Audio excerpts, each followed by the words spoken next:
So another tech tool that I think is super useful and very engaging is called ICivics.org. So ICivics is based around history and government, U.S. history and U.S. government.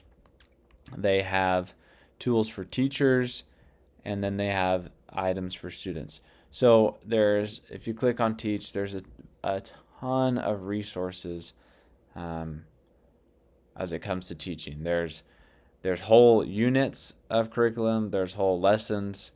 There's tons of great stuff that I've used for my U.S. government class in general. But I mean, there's wonderful things when it comes to the teaching aspect. But for students, for engaging in class with technology, there's different games that they can play.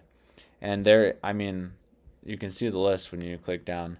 There are so many options. Some of the ones on top are Brief the Chief.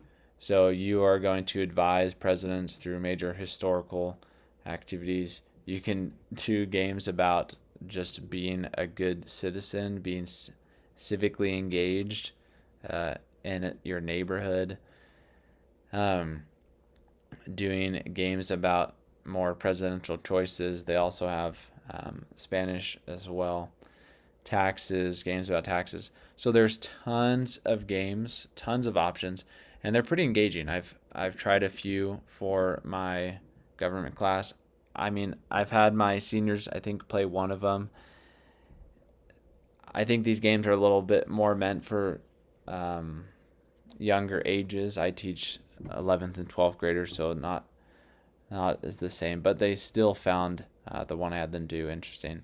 And they're super simple. You log in, so I created an account just with my Google account.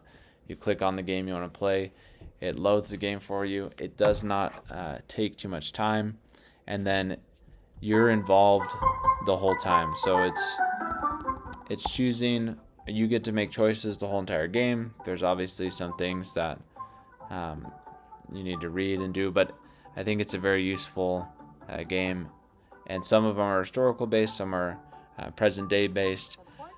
So there's a ton of stuff. It's really cool. I think it's a useful tech tool. Obviously, it's content based, but I think it's worth it's worth taking a look at if you're able to use it in your classroom.